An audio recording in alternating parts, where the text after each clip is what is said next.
waxay muujinaysaa waddanka in nabad ka jirto waxa lagu qabtay grassroots oo tababar ah oo lagu qabtay sanadkii 2014 waxa lagu qabtay Coras haddana ma arkaysaa Coras lagu qabto waaya intana FIFA qabanaysay waxa yimid madaxa development-ka ugu sarreeya Afrika oo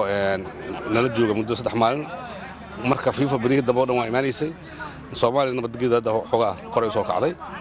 ilaahay maadiisa waan rajaynaynaa in wax badan aan gobolada iyo meel kale ka qaban doono hadii Alla idmo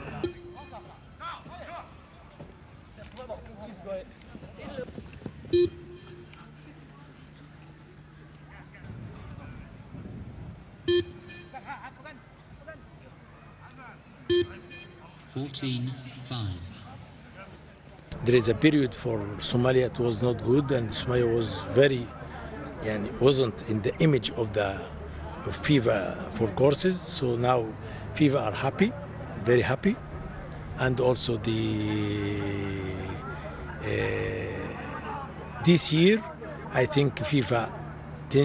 have sent a lot of things very good for the referees, and next year inshallah we'll send more and more.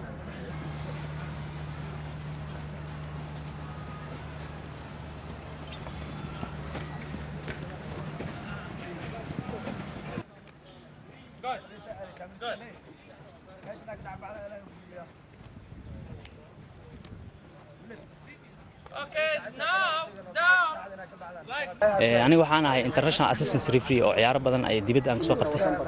waxaan tagay wadamo Tunisia oo kamid ah ciyaar oo Tunisia koox maaragtay Libyaan iyo Chad waa soo qabtay waxaa kaloo tagay Angola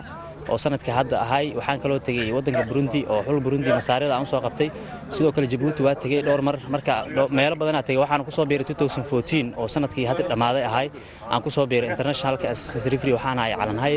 waxaan rajeynaa insha Allah inaan horumar ku badeeda ilaa iyo final koob adduun aan qabto 2018 aan rajeynaa insha Allah